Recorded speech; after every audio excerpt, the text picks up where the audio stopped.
Hello, so the topic is composition of functions. Relation and functions के इस series में आज कंपोजिशन ऑफ फंक्शंस पढ़ने वाले हैं। चैप्टर 1 है क्लास 12th का एनसीईआरटी बुक के अकॉर्डिंग। चैप्टर 1 है हमारा रिलेशंस एंड फंक्शंस। उसमें हमने types of relations, types of functions, उन पर बेस्ड क्वेश्चंस किए थे अपने पिछले पार्ट में। आज फंक्शंस का कंपोजिशन करेंगे हम। बेसिकली कंपोजिशन होता क्या है? कंपोजिशन मतलब दो चीज़ों को मिलाना, ठीक है। कंपोजिशन मीन्स दो चीज़ों को मिलाना। कोई भी दो चीज़ें हमारे पास अगर हम उनको मिला दें तो वो उसका कंपोजिशन होता है, ठीक है। अब इसके बाद बात करते हैं हम कंपोजिशन ऑफ फंक्शंस की, कि फंक्शंस का कंपोजिशन क्या है। तो जैसे बाकी चीज़ों का कंपोजिशन होता है किन्हीं भी दो चीज़ों को मिलाना, ऐसे ही फंक्शंस का कंपोजिशन होता है दो फंक्शंस को मिलाना। फॉर एग्ज़ाम्पल, मैं एक फंक्शन लूँ f x is equal to x square, और मैं दूसरा फंक्शन लूँ g x is equal to sine x, और मैं कहूँ मुझे इन दोनों फंक्शंस को मिलाना है। अब इन दो फंक्शंस को दो तरीक़ों से मिलाया जा सकता है। पहला तरीका क्या है कि आप f को g में मिला दो, ठीक है। पहला तरीका क्या है कि इस f को इस g में मिला दो, और दूसरा तरीका क्या है इस g को इस f में मिला दो, ठीक है। दो फंक्शंस हैं, दोनों को दो तरीक़ों से मिलाया जा सकता है। जैसे पानी और चीनी है, तो पानी में चीनी मिला दो, ठीक है, या फिर चीनी में पानी मिला दो। एक गिलास पानी है, उसमें एक चम्मच चीनी मिला दो, या एक गिलास चीनी है उसमें एक चम्मच पानी मिला दो। तो दो चीज़ों से दो जगह दो तरीक़ों से मिला सकते हैं। ऐसे ही हम फंक्शंस को मिला सकते हैं, या तो एफ एक्स को जी एक्स में मिला दो, या फिर जी एक्स को एफ एक्स में मिला दो। अगर मैं एफ एक्स को, या मैं कहूँ जी एक्स को एफ एक्स में मिला रहा हूँ, तो मैं कैसे लिखूँगा? एफ के अंदर जी एक्स, ठीक है। और ये जो ब्रैकेट है इसको मैं रिप्लेस कर दूंगा ओ से, तो मैं बोल दूंगा एफ ओ जी एक्स। इसको बोलते हैं एफ ओ जी एक्स, ठीक है। दूसरा तरीका, अगर मैं जी के अंदर एफ एक्स डाल दूँ और इस ब्रैकेट को ओ से रिप्लेस कर दूँ, तो ये हो जाएगा g o f x, gof x. इसको हम पढ़ते हैं गॉफ, इसको हम पढ़ते हैं फॉग। यही होता है कंपोजिशन ऑफ फंक्शंस। इसमें हमने f के अंदर g को मिलाया, ऐसे लिख सकते हैं हिंदी में, और इसमें हमने g के अंदर f को मिलाया। याद करने का तरीका, ठीक है। मिलाया क्योंकि कंपोजिशन है। कंपोजिशन का मतलब क्या होता है? मिलाना। So the composition of function is nothing like but the when we अगर हम फंक्शंस को आपस में क्या कर देते हैं? मिला देते हैं, कंपोजिट कर देते हैं, तो उसका हम क्या बोलते हैं? कंपोजिशन। फंक्शन की कंपोजिशन। फाइन। अब इसके आगे फिर हमने पढ़ा कि कैसे कैसे, एक मैंने एफ एक्स लिया, एक मैंने जी एक्स लिया। एफ के अंदर जी को मिला सकते हैं, जी के अंदर एफ को मिला सकते हैं, तो उसके अकॉर्डिंग ही फॉग और गॉफ हमने पढ़ा। अब हमने ये तो पढ़ा के मिला सकते हैं, लेकिन कैसे मिलाते हैं वो देख लेते हैं एक बार।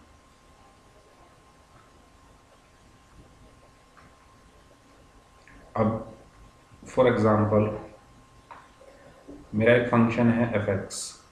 वेट अ मिनट, मैंने दो फंक्शन जैसे पहले लिए थे, एक एफ एक्स लिया मैंने एक्स स्क्वायर, और एक दूसरा फंक्शन लिया मैंने जी एक्स साइन एक्स, ठीक है। तो सबसे पहले मुझे एफ के अंदर जी मिलाना है, ठीक है। क्या मिलाना है मुझे? एफ के अंदर मुझे जी को मिलाना है।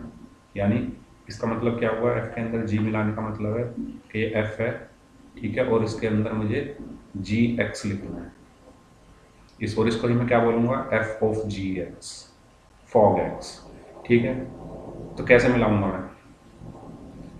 तो f के अंदर gx मिलाना है, तो f के अंदर पहले gx लिख दूंगा, यानी sin x, f sin x। अब f sin x क्या होगा? एफ एक्स अगर एक्स स्क्वायर है, एफ एक्स की वैल्यू एक्स स्क्वायर है, तो एफ साइन एक्स की वैल्यू क्या होगी? F x x square, F तोता तोता स्क्वायर, अब एफ मैना मैना स्क्वायर, एफ कौआ कौए का स्क्वायर, एफ साइन एक्स मतलब साइन एक्स का होल स्क्वायर। मतलब यहाँ पर जब जब एक्स है तो यहाँ पर भी एक्स है। अब जब मैंने एक्स की जगह यहाँ पर साइन एक्स कर दिया तो यहाँ पर भी क्या हो जाएगा? एक्स की जगह साइन एक्स हो जाएगा और उसका स्क्वायर हो जाएगा, और इसको भी मैं क्या बोल दूंगा? Sine square x. तो फॉग एक्स मेरा क्या आया?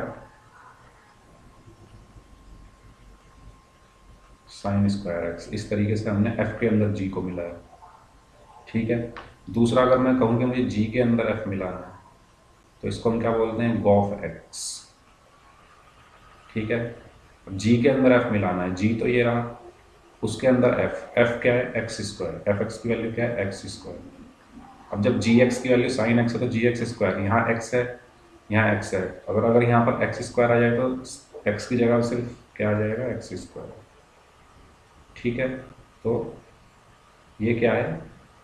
ये क्या है? Gof x. तो गॉफ एक्स की वैल्यू क्या आई है? Sine x square. इसी को बोलते हैं हम फंक्शन का कंपोजिशन, ओके। फॉग एक्स और गॉफ एक्स। आई होप ये चीज़ समझ में आ गई होगी। अब आगे चलते हैं, बात करते हैं domain and range of the composite function. अब हमारे पास कंपोजिट फंक्शन है तो उसकी डोमेन एंड रेंज भी हमें पता होना चाहिए क्या हो सकती है। तो फॉर एग्जांपल मेरे पास ये एक फंक्शन है, ठीक है। या मैं कह सकता हूँ ये एक सेट है ए, ये एक सेट है बी, और ये एक सेट है सी, ठीक है। अब ये फंक्शन जो मेरे पास डिफाइन है वो डिफाइन है ए टू बी, और ये फंक्शन जो डिफाइन है वो डिफाइन है बी टू सी। अब ए टू बी डिफाइन है मतलब ऐसे डिफाइन है, और बी टू सी डिफाइन है मतलब ऐसे डिफाइन है। मतलब एक्स की वैल्यू के लिए यहाँ पर क्या आएगा? एफ एक्स की कुछ वैल्यूज आएगी, ठीक है। और मैं इसको मान लेता हूँ ये क्या है?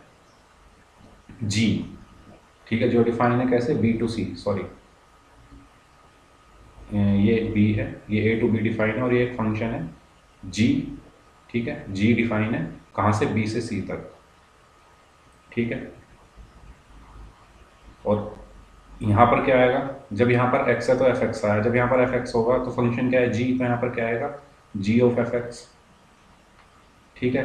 और ये जी ऑफ एफ एक्स बेसिकली क्या है? गॉफ एक्स है कि नहीं? अभी पढ़ा था ना कि जी ऑफ एफ एक्स क्या होता है? गॉफ एक्स, पढ़ा था ना अभी पिछले स्लाइड में, ठीक है। तो बेसिकली ये जी ऑफ एफ एक्स क्या है? Gof x. मतलब डायरेक्ट अगर मैं कहूँ तो यहीं से ही तो आया है गॉफ एक्स। मतलब इसका इनपुट क्या हुआ होगा? इनपुट क्या रहा होगा? ए, सेट ए, और आउटपुट का क्या रहा होगा? सेट सी, ठीक है। तो मैं क्या कह सकता हूँ कि जिसका डोमेन होगा वो क्या होगा? इसका डोमेन क्या होगा? ए टू सी, यही तो होता है। सॉरी, डोमेन नहीं, हाँ, इसकी डोमेन क्या रहा होगा? ए, ठीक है। और रेंज क्या रही होगी? ए टू सी, ठीक है। तो डोमेन क्या रहा होगा? सेट ए, और रेंज क्या रही होगी? सी, क्योंकि यहाँ से डिफाइन है ना ये एक्स, यहीं से तो आ रहा है हमारे पास, और यहाँ पर आकर हमें क्या मिल रहा है? गॉफ मिल रहा है, ठीक है। तो ये ए टू सी डिफाइन है, मतलब ए यहाँ इनपुट में कुछ दिया जा रहा होगा ए सेट में, और आउटपुट में हमें सी में मिल रहा है। तो ये कहाँ से कहाँ डिफाइन है? ए टू सी डिफाइन है। या मैं इसको क्या बोलूँगा? ये ए क्या है? इसकी डोमेन है, और सी क्या है? इसकी रेंज है, ठीक है। चलिए आगे चलते हैं। अब एक क्वेश्चन करते हैं। क्वेश्चन में बोला गया है कि एक एफ है, ठीक है। बना लेते हैं पहले, ठीक है। या एक मिनट। तो यहाँ पर एफ एक फंक्शन डिफाइन है 1 3 4 से लेकर 1 2 5, ठीक है। जी फंक्शन डिफाइन है 1 2 5 से 1 3, ठीक है। तो मैं अगर इसको यहाँ पर बनाना चाहूँ तो ये 1 3 4, ठीक है, ये सेट है, और 1 2 5, ठीक है, ये डिफाइन है एक तो। और तीसरा क्या है 1 3 1 2 5 से 1 3 डिफाइन है, ठीक है। सॉरी। तो इसके बाद क्या बोला गया, इसके बाद बोला गया है कि is given by F1 2 3 5 4 1। F12 का मतलब क्या है कि 1 पे वैल्यू क्या है 2 है, ठीक है। 1 पे वैल्यू क्या है 2 है, 3 पर वैल्यू क्या है 5 है, ठीक है। और 4 पे वैल्यू क्या है 1 है, ठीक है। या मैं इसको अगर दोबारा बनाता हूँ 1 मिनट। सो ये क्वेश्चन है, ठीक है। इसमें एक सेट दिया है 1 3 और 4 और ये 1 2 5 पर डिफाइन है, ठीक है। और 1 2 5 से 1 3 पर डिफाइन है ये फंक्शन। दूसरा फंक्शन है जी, जो कि 1 2 5 से 1 3 पर डिफाइन है, ठीक है। ये फंक्शन एफ है, ठीक है। और ये डिफाइन है 1 3 4 से 1 2 5। और ये फंक्शन जी है जो डिफाइन है 1 2 5 से 1 3 पर। अब देखो यहाँ पर F12 का मतलब क्या है कि 1 पे वैल्यू क्या है 2 है, तो 1 पे वैल्यू है 2, ठीक है। 3 पर वैल्यू है 5। ये हम कार्टेशियन प्रोडक्ट में हमने देखा था ना कि ये वैल्यू क्या होती है, हमारी इनपुट होती है और ये आउटपुट होता है, ठीक है। तो 3 पर 5 है तो 3 पर 5 हो गया। 4 पर 1 है तो 4 पर ये वैल्यू क्या है 1 है। ऐसे ही जी के केस में 1 पर 3 है तो 1 पर 3 है, ठीक है। ऐसे ही 1 पर 3 है और उसके बाद 2 पर भी 3 है तो 2 पर भी ये क्या है, 1 मिनट।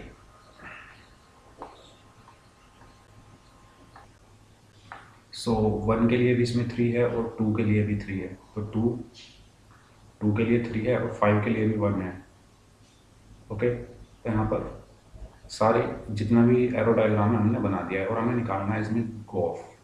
गॉफ का मतलब क्या होता है कि g of f, okay. So g f x हमें बेसिकली यहाँ पर निकालना है। अब देखो जी एफ एक्स निकालने के लिए अब x क्या है, इनपुट पे जो वैल्यू है यानी 1 3 4। तो सबसे पहले मैं क्या निकालूंगा जी F1, ठीक है। और F1 की वैल्यू क्या है, 1 पे वैल्यू क्या है f की 2। यहाँ से भी देख सकते हो जो हमने एरो डायग्राम बनाया वो यहाँ से भी देख सकते हैं 1 पे वैल्यू 2 है तो G2। और 2 पे G की वैल्यू क्या है 3 है, ठीक है। ऐसे ही अब x क्या है इनपुट, इनपुट पे 1 के बाद क्या है 3 तो GF3। F3 की वैल्यू क्या है 3 पर f की वैल्यू क्या है 5। और 5 पर g की वैल्यू क्या है 1, ओके। ओके, इतनी चीज समझ में आई, ओके। ये हो गया GF3। अब बात करते हैं इनपुट पर, ठीक है। वो क्या है 4 है तो 4 भी निकालते हैं, ठीक है। तो 4 निकालते हैं तो g तो g है 4, ठीक है। इनपुट में x की वैल्यू क्या है 1 3 और 4, 1 और 3 का हमने निकाल दिया, 4 पे हमने निकाला तो F4 क्या है F4 1, ठीक है। इज इक्वल जी ऑफ 1, जी1 की वैल्यू क्या है, ओके। सो इस तरीके से हमने क्या दिया गॉस, ओके। सो गॉस क्या जो डिफाइन फ्रॉम F2 और से फ्रॉम 1 3 4 टू 1, तो इसकी वैल्यू क्या है देखो, जब 1 है वैल्यू आई है तो 1 पर आई है 3 और 3 पर आई है और इसके अलावा 1 पर 4 पर क्या आई है 3, ठीक है। तो इस तरीके से हम गॉस निकाल सकते हैं, चलिए। तो अब नेक्स्ट स्लाइड पर चलते हैं। इसमें हमें बोला गया x की वैल्यू है mod x और gx की वैल्यू है gx की वैल्यू 5x माइनस 2, ओके। इसमें हमें क्या, इसमें हमें फॉग, चलिए तो इसको कैसे करेंगे वो देखते हैं। तो इसमें दो पार्ट्स हैं। फर्स्ट पार्ट में जो वैल्यू दी गई है एफ एक्स की वो दी गई है मॉड ऑफ एक्स, ओके। और जो सेकंड पार्ट वो दी गई है एफ एक्स की वैल्यू एक्स स्क्वायर और जी एक्स की वैल्यू जो दी हुई है वो दी हुई है एक्स पावर 1/3। ओके, तो सबसे पहले फर्स्ट पार्ट देखते हैं। फर्स्ट पार्ट में हमें एफ एक्स दिया हुआ है, ठीक है, एफ एक्स दिया हुआ है एक्स और जी एक्स दिया हुआ है मोड 5x माइनस 2। ठीक है, एक एक करके निकालेंगे। सबसे पहले हम क्या निकालेंगे, सबसे पहले और उसके बाद निकालते हैं फॉर। ओके, तो एक मिनट चेंज कर, तो यहाँ पर सबसे पहले निकाल लेते हैं क्या, सबसे पहले गॉफ निकाल। तो गॉफ क्या basically g o f x. Okay, gof का g o f x. So f x क्या दिया हुआ है mod of x. Okay, so फिर जी मोड ऑफ एक्स क्या होगा, जी एक्स ये है तो मोड ऑफ एक्स क्या होगा, is equal g mod of x क्या होगा, एक्स की जगह मोड एक्स रख दो, तो जी मोड एक्स इज इक्वल क्या होगा मोड एक्स माइनस 2। ओके, ये क्या निकलेगा, अब बात करते हैं फॉर्म की। ठीक है, एफ को जी का मतलब क्या है, function of g x. Okay, function of g x means g x क्या है 5x माइनस 2। ओके, हमें क्या चाहिए एफ मोड 5x माइनस 2।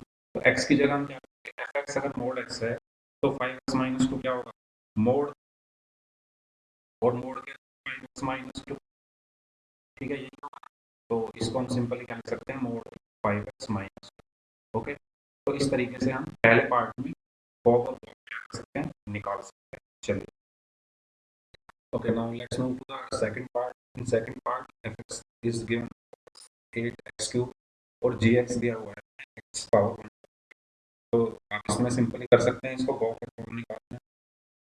ठीक है, चलिए इसको आप खुद कर सकते हैं।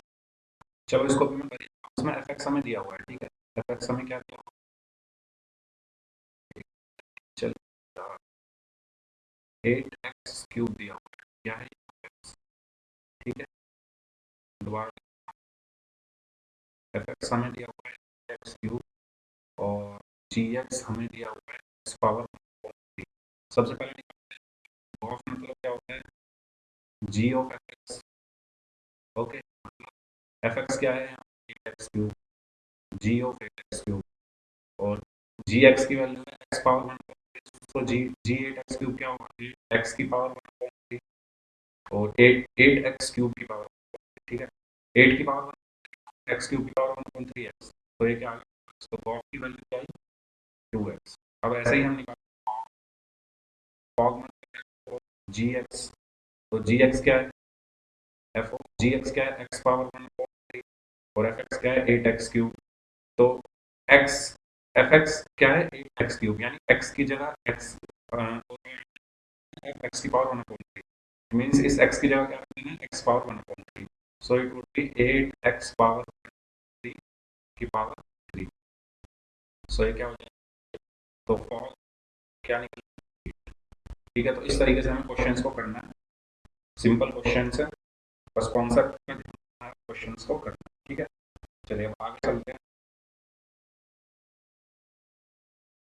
नेक्स्ट क्या है, इससे एक क्वेश्चन है इसमें हमें प्रूव करना है फॉग है वो होगा आई ए के इक्वल में और जो फॉग आई बी के इक्वल में, और हमें दिया हुआ क्या है, हमें एफ एक्स दिया हुआ है, क्या दिया हुआ है f x 3x plus 4 upon 5x minus 7, और दूसरी चीज हमें जी एक्स दी हुई है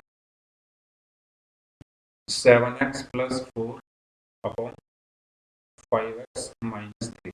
ठीक है, तो हमें जो होगा वो आई ए होगा, और आई ए क्या है यहाँ पर, आई ए एक आइडेंटिटी फंक्शन है। क्वेश्चन में नीचे second line, second last line, उसमें बोला गया है कि I A x is equal to क्या है, वो लाइन ये I A x is equal to x है for all x belongs to A, and I B जो है वो एक्स है for all x belongs to B. Okay, तो करते हैं इसको। अब देखो आइडेंटिटी का मतलब ये होता है कि जैसे एफ एक्स है, एफ एक्स में एक्स की जगह में अगर 1 रखूँ तो उसकी वैल्यू 1 आए, 2 रखूँ तो उसकी वैल्यू 2 आए, 3 रखूँ तो उसकी वैल्यू 3 आए। मीन्स एफ एक्स अगर है मेरे पास, फॉर एग्जाम्पल जैसे ये मेरे पास एक एफ एक्स है, यहाँ पर ये एक्स है, ठीक है। इस एक्स की जगह मैं कुछ भी वैल्यू रखूँ, 1 रखूँ तो 1 आए, एफ 1 की वैल्यू, 2 रखूँ तो 2 आए, एक्स रखूँ तो एक्स आए। आइडेंटिटी मैट्रिक्स, आइडेंटिटी फंक्शन का मतलब है कि एक्स आना चाहिए, एफ एक्स की वैल्यू एक्स आनी चाहिए, ठीक है। तो अब निकालते हैं हम फॉग। अगर इसकी वैल्यू एक्स आ गई तो हम बोल देंगे कि आइडेंटिटी फंक्शन है, ठीक है। तो पहले फॉग निकालते हैं, फॉग की वैल्यू अगर एक्स आ गई, फॉग एक्स की वैल्यू एक्स आ गई, तो हम बोल देंगे वो क्या है, आइडेंटिटी है। तो फॉग निकालते हैं, फॉग का मतलब जी एक्स, ठीक है, is equal to f. G x क्या है, 7x प्लस 4 5x माइनस 3, ठीक है।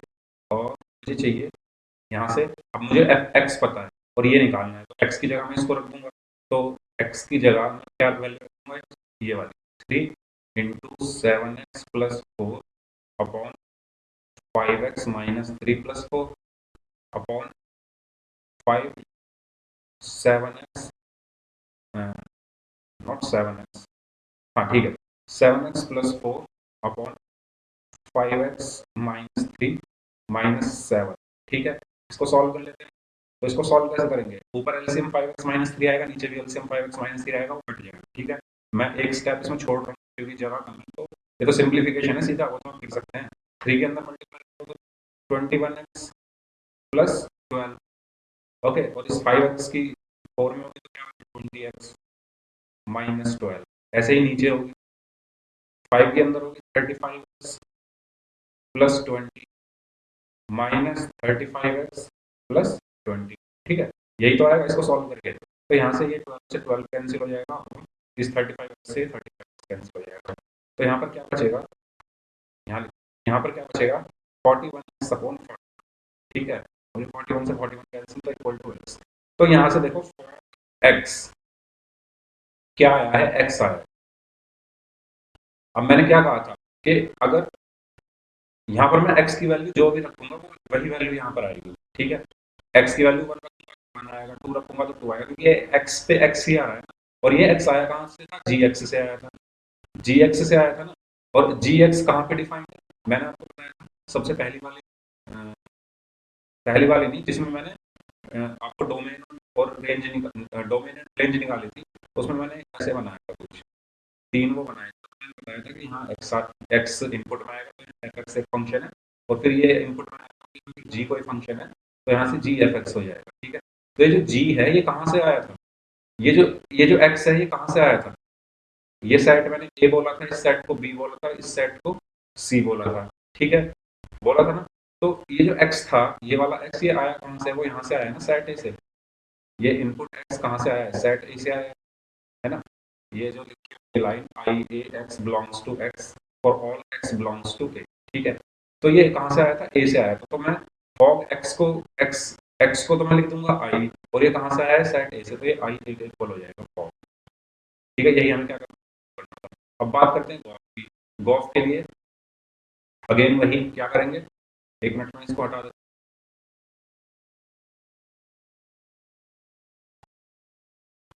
तो गॉफ के लिए हमें क्या जी ऑफ एफ एक्स निकालना है, और वो क्या आना चाहिए, वो भी आइडेंटिटी आनी चाहिए, मतलब उसकी वैल्यू क्या आनी चाहिए, एक्स आनी चाहिए, ठीक है। उसकी वैल्यू क्या आनी चाहिए, एक्स आनी चाहिए। तो देखते हैं आती है या नहीं आती है, ठीक है। तो हम निकालते हैं, क्या निकालना है, फॉर्म निकालना है, गॉफ निकालना है। तो गॉफ इज इक्वल टू क्या होगा, जी ऑफ एफ एक्स। अब देखो ये एक्स कहाँ से आ रहा है, ये ध्यान रखना है आपको। एफ एक्स कहाँ से आया था, ये बी से आया था ना, जब मैंने ऐसे बनाया था तो एफ एक्स कहाँ से आ रहा था, बी सेट से आया था, ये था, ये सी था, तो बी से आया था, ठीक है। ये ध्यान रखना, आइडेंटिटी मैट्रिक्स, आइडेंटिटी फंक्शन जो होगा किस तरह लिखा जाएगा, बी के साथ, जैसे प्रूव करना है। तो हम तो करते हैं, चलो gof is equal to g of f x हुआ, ठीक है। अब यहाँ पर हमें जी पता है, एफ एक्स की वैल्यू क्या है, एफ एक्स की वैल्यू क्या है, एक्स की वैल्यू है 3x plus 4 upon 5x minus 7, यही है एफ एक्स, ठीक है। हमें जी एफ एक्स पता है। अब हमें निकालना क्या है, जी 3x plus 4 upon 5x minus 7, और हमें जी एक्स पता है, तो एक्स की जगह ये वैल्यू, तो 7 3x plus 4 upon 5x minus 7 plus 4 upon 5 3x plus 4 upon 5x minus 7 minus 3। इसको सॉल्व करो, एलसीएम यही आएगा, 5x माइनस 7 ये कैंसिल हो जाएगा, तो वही एक स्टेप इसमें मिस करता हूँ, तो 21x प्लस 20, ठीक है, and plus 20x minus 20। Okay, नीचे फिर क्या बचेगा, 15x plus 20 minus 15x plus plus 30 21 sorry 21, ठीक है। तो ये 15x और 15x कैंसिल, यहाँ पे 20 और 28 कैंसिल, तो क्या बचेगा 41x, ठीक है, 41 अपॉन नीचे भी क्या बचा 41 कैंसिल, तो क्या बचा सिर्फ x, और x जो गॉफ है यहाँ लिख देता हूँ, गॉफ है ये किसके इक्वल आया हमारे, x के इक्वल, मतलब ये आइडेंटिटी, क्योंकि x वैल्यू पे x आ रहा है, और क्योंकि ये कहाँ से आया था, b सेट से आया था, तो आई बी मैं यहाँ पर लिख दूंगा, ठीक है। तो इस तरीके से हमने ये क्वेश्चन भी कंप्लीट कर लिया, ठीक है। आई का मतलब क्या है, आइडेंटिटी फंक्शन। आइडेंटिटी फंक्शन क्या होते हैं, जैसे मैंने लिखा है x is equal to x, तो ये क्या है, आइडेंटिटी फंक्शन है, क्योंकि x की वैल्यू कुछ भी रखो वही वैल्यू आ जाएगी जो हम यहाँ पर रखेंगे, ठीक है, फाइन। चलिए, तो ये हमारा, so let's talk about functions. Okay, invertible function क्या होते हैं, फॉर एग्जांपल मैंने फंक्शन लिया है, ओके, और 3x प्लस 1, ठीक है, और मैं बोल रहा हूँ 1 पे, ठीक है, f इसकी वैल्यू क्या होगी, 3 इंटू 1 प्लस 1 मीन्स 4। ओके, सो अगर मैं इनवर्स 4 निकालूं और उसकी वैल्यू 1, तो इस फंक्शन को इनवर्टिबल फंक्शन बोलूंगा, ठीक है।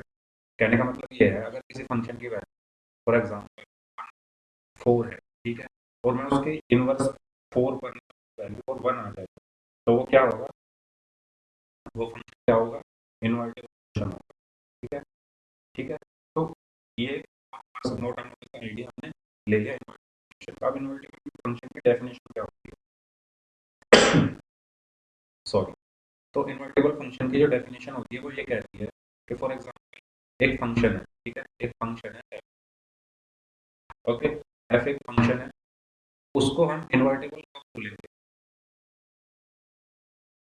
ठीक है, एक फंक्शन है और वो डिफाइंड है x to y, okay, is invertible, इसकी डेफिनेशन लिखूं, is invertible if there exist, if there exists a function g which is from y to x, then f is invertible. F is invertible if o y is equal to y and go x is equal to x। समझ में आई ये चीज जो मैंने बोली, and inverse is g, okay. तो ये नहीं समझ में आया, मैं समझा देता हूँ। जैसे कोई फंक्शन है, ठीक है, वो x टू y डिफाइन है, उसको हम इनवर्टिबल कब बोलेंगे, जब ये दोनों कंडीशन उसमें फुलफिल होंगी, ठीक है।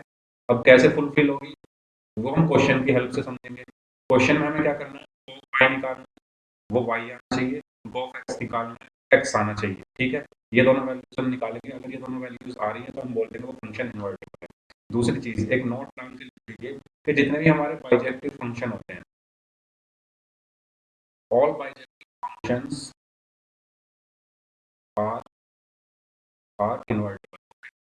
तो जितने भी हमारे बाइजेक्टिव फंक्शंस होते हैं, बाइजेक्टिव फंक्शंस कौन से होते हैं, जो 1 1 भी हो, जो मैंने अपनी पिछली वीडियो में बताया था, और जो, ठीक है। तो ऐसे फंक्शन क्या होते हैं बाइजेक्टिव, जितने भी बाइजेक्टिव फंक्शन होते हैं वो सब क्या होते हैं इनवर्टिबल। सभी फंक्शन इनवर्टिबल नहीं होते, बट बाइजेक्टिव फंक्शंस क्या होते हैं, bijective functions are invertible, fine, bijective functions are invertible, okay. So इतनी चीज समझ में आई। अब क्वेश्चन करते हैं इसको और हम समझने की कोशिश करते हैं क्वेश्चन कैसे होगा। जैसे एक क्वेश्चन है, क्वेश्चन में हमें दिया हुआ है f(x) is equal to 4x plus 3, okay, and where, और ये फंक्शन कहाँ से कहाँ डिफाइन है, n to y define. n क्या है, n क्या है, n एक नेचुरल नंबर का सेट हो गया, और y क्या है, y क्या है, उसकी रेंज है। अब रेंज की बोल रहा हूँ मैं, रेंज की बोल रहा हूँ, क्वेश्चन में दिया हुआ है कि y जो है बिलोंग्स टू n है और y is equal to 4x plus 3 for some x belongs to n। अब ये इन्वर्टेबल तो होगा ही, क्योंकि इसने साफ बोला हुआ है कि इन्वर्टेबल हमें शो करना है। अब अगर ये इन्वर्टेबल है तो बाइजेक्टिव होगा, बाइजेक्टिव है तो ये क्या होगा, ऑन होगा, और ऑन होगा तो क्या होगा, उसकी रेंज और कोडोमेन क्या होंगे, इक्वल होंगे। तो यहाँ पर बेसिकली n की जगह हम क्या लिखते हैं, डोमेन लिखते हैं, और y की जगह कोडोमेन लिखते हैं। ठीक है, अब जब कोडोमेन इक्वल होंगे तो y के भी क्या होगी, रेंज होगी, और y की क्या होगी, कोडोमेन होगी। ठीक है, तो हमने यहाँ पर रेंज से इसको शो किया हुआ है। वैसे ये इतनी इंपॉर्टेंट चीज नहीं है, ठीक है, हम इसको कैसे भी शो कर ले, मेन फोकस हमारा इस क्वेश्चन पर। ठीक है, क्वेश्चन में हमें एफएक्स दिया हुआ है और हमें शो करना है कि, ठीक है, तो इसको शो करने के लिए क्या करेंगे देखते हैं। सबसे पहले हम क्या करेंगे, स्टेप वन में जो हमें फंक्शन दिया हुआ है उसको y is equal to 4x plus 3। ठीक है, और स्टेप टू में क्या करेंगे, स्टेप टू में x की वैल्यू निकालो y के टर्म्स में। ठीक है, तो यहाँ से y minus 3 is equal to 4x होगा, और x इज इक्वल टू क्या होगा, y माइनस 3 अपॉन। ठीक है, स्टेप वन में दिए हुए फंक्शन को y मान लो, स्टेप टू में x की वैल्यू निकालो y के टर्म्स में, और जो वैल्यू आएगी उसको हम क्या बोलेंगे, gy बोल देंगे, क्योंकि y के टर्म्स में आएगी। इतनी चीज समझ में आई। ठीक है, अब हमें कंडीशन क्या पड़ी थी, कंडीशन पड़ी थी इन्वर्टिबल होने के लिए कि gov x is equal to क्या होना चाहिए, x होना चाहिए, और दूसरी कंडीशन पड़ी थी gov y is equal to y होना चाहिए किसी भी फंक्शन को इन्वर्टिबल होने के लिए, टू बी इन्वर्टिबल। ठीक है, अब क्या करेंगे, हम निकालते हैं वैल्यूज। सबसे पहले हम निकालते हैं gov x। ठीक है, gov x का मतलब है g of fx। Okay, fx क्या है, fx की वैल्यू क्या है, g ऑफ fx की वैल्यू क्या है, 4x प्लस 3। अब जी 4x प्लस 3 क्या होगा, जी जी वाई क्या है, y माइनस 3 अपॉन 4। तो जी 4x प्लस 3 क्या होगा, मतलब इस y की जगह 4x प्लस 3 आ रहा है, तो यहाँ पर भी y की जगह क्या आ जाएगा, 4x प्लस 3 माइनस 3 अपॉन 3 से 3 कट गया, तो ये बचा 4x अपॉन 4, 4 से 4 कट गया, तो ये आंसर है। तो यहाँ से क्या आया, cos x की वैल्यू x आ गई। पहली कंडीशन हमारी फुलफिल हो गई। अब दूसरी कंडीशन क्या है, fog y f of g y. ठीक है, एफ ऑफ जी वाई मतलब जी वाई की वैल्यू क्या है, जी वाई की value minus 3 upon 4, y minus 3 upon 4। अब एफ एक्स की वैल्यू क्या है, 4x प्लस 3, हमें चाहिए एफ वाई माइनस 3 अपॉन 4 की, तो एक्स की जगह हम बेसिकली क्या रखेंगे, वाई माइनस 3 अपॉन 4। तो क्या हो जाएगा, वाई माइनस 3 अपॉन 4 प्लस 3। ठीक है, मतलब यहाँ पर हमने एक्स की जगह क्या रख दिया, वाई माइनस 3 अपॉन 4। अब 4 से 4 कैंसिल हुआ, और यहाँ से हम क्या आएगा, y minus 3 is equal to y minus is equal to y minus 3 plus 3, 3 से 3 कैंसिल, तो ये वाई है।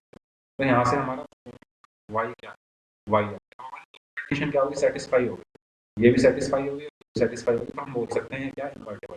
अब इनवर्स क्या होता है, एफ इनवर्स क्या होता है, जी। ठीक है, अब या मैं बोल सकता हूँ एफ इनवर्स एक्स क्या होगा, जी एक्स। तो जी एक्स क्या होगा, एक्स माइनस 3 अपॉन 4।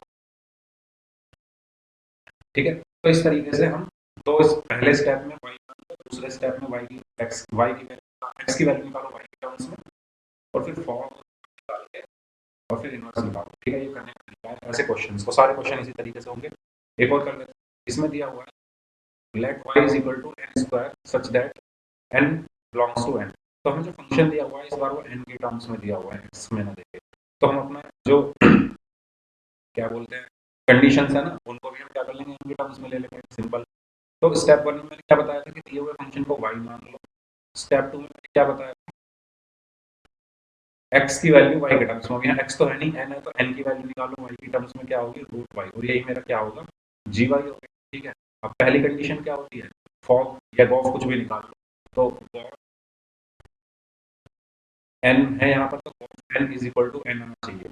तो of g of f n क्या होगा बताओ, एफ एन की वैल्यू क्या है, n square, so g of n square. ठीक है, और अगर जी वाई रूट वाई है तो जी एन स्क्वायर क्या होगा, रूट एन स्क्वायर, ये क्या होगा, एन स्क्वायर। ठीक है, तो पहली कंडीशन हमारी प्रूव हो गई कि गॉफ या एन इज इक्वल टू। ठीक है, पहली कंडीशन ये थी, फुलफिल हो गई। दूसरी कंडीशन क्या होती है इन्वर्टिबल की, कि जो फॉग है, फॉग वाई की वैल्यू वाई आनी चाहिए। ठीक है, तो फॉग वाई मतलब एफ ऑफ जी वाई। ठीक है, जी वाई कितना है, जी वाई है रूट वाई, तो एफ ऑफ अब एफ ऑफ एक्स क्या है, एफ ऑफ एन क्या है, एन स्क्वायर, तो एफ ऑफ रूट वाई क्या होगा, root y square, it means y, तो ये भी आ गया of y is equal to Y, ठीक है, तो ये भी कंडीशन हमारी होगी, तो हम बोल सकते हैं ये क्या है, इन्वर्टेबल है, ठीक है। अब बात करते हैं, सॉरी, अब बात करते हैं इनवर्स निकालना, F inverse X is equal to क्या होगा, जी एक्स होता है, ठीक है। अब एक्स के टर्म्स में तो है नहीं है, तो एन के टर्म्स में तो एन लिख लो, जी एन होता है, ठीक है। जी वाई की वैल्यू क्या है, जी वाई की वैल्यू क्या है, वाई, तो ये एक्स के टर्म्स में निकाल लो, एन के टर्म्स में निकाल लो, कैसे भी निकाल लो, ठीक है। एन की टर्म्स में क्वेश्चन होगी तो एन के टर्म्स में निकाल लेते हैं, ठीक है। तो एफ इनवर्स एन क्या होगा, एफ इनवर्स एन क्या होगा, जी एन, तो जी एन की वैल्यू क्या होगी, जी वाई की वैल्यू है रूट वाई, तो इसकी क्या वैल्यू होगी, रूट एन, तो ये क्या होगा, इसका इनवर्स होगा, ठीक है, ये क्या होगा, इसका इनवर्स होगा। तो इस तरीके से हम क्वेश्चंस को करेंगे, और हाँ, क्वेश्चंस हमारे यहीं पर खत्म होंगे, जो हमारा इनवर्स कैसे निकालते हैं, ठीक है, वो भी हमारा खत्म, एग्जाम्पल में करते हैं, सारे क्वेश्चन इसी तरीके से होंगे। आपको पहले स्टेप में वाई मानना है, फिर एक्स की वैल्यू वाई के टर्म्स में निकालो, निकालो, फॉग आना चाहिए वाई के इक्वल, वो आना चाहिए एक्स के इक्वल, ठीक है, तो अगर वो नहीं आया तो नहीं है, और इनवर्स निकालो, ठीक है। तो आई होप ये आपको अच्छी लगी होगी, सो मच वीडियो देखने के लिए, बाय बाय।